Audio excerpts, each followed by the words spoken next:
खा के रजनीगंधा बलमुआ करता काम रोज गंदा रोज खात बलम रजनीगंधा बा काम करत बड़ी गंदा बा।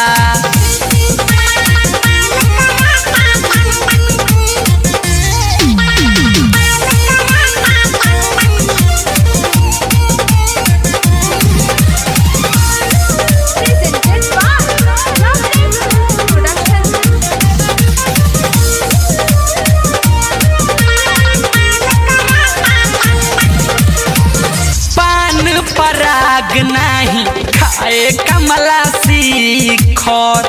देहिया के अपना एकरा नई खे हो फीकर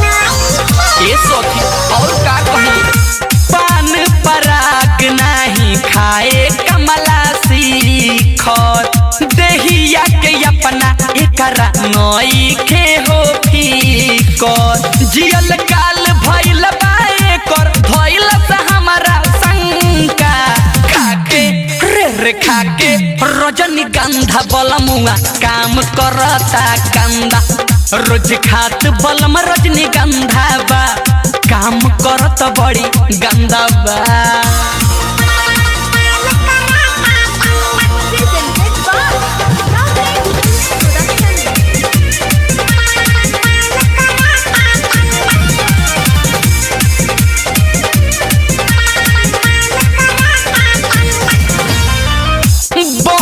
बिहारी अब होत नइखे सहन दिहले बिगाड़ी राकेश आनंद तोहार रहन सुनो बोली बिहारी अब होत नइखे सहन दिहले बिगाड़ी राकेश आनंद तोहार रहन मन जब बलमुआ गिरी पटंडा खाके रे खाके रजनीगंधा बलमुआ काम करता गंदा रोज खात बलम रजनीगंधा बा काम करत रोज गंदा बा। जहिया से शुरू बकैले भइल बिजनेस मंदा ए सखी जहिया से शुरू बकैले बिजनेस भइल मंदा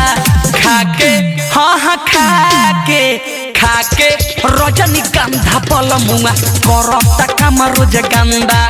रोज खात बलम रजनीगंधा बा काम करत बड़ी गंदा बा।